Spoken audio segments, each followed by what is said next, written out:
I got this embossing label maker. I'm really excited because it doesn't need batteries. And I just wanted to load it together. The instructions were pretty clear and simple. You just have it on the bracket. Just make it so you have it coming out of the start right here. And then funneling into this one. And it says squeezed several times, I guess, while you're on the bracket one, to have the label maker start. Oh, there it is. I'm just gonna say hello.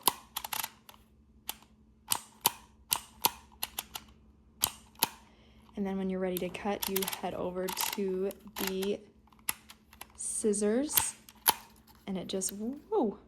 This is really cool. I'm really excited about it because I don't need batteries and I can take it anywhere.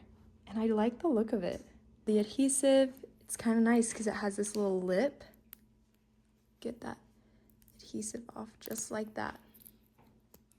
And I'll just stick it on here, even though this is textured. It seems to hold up pretty well. I guess be careful of bending it. It can cause some discoloration there. Overall, really happy with this purchase, and I would recommend it.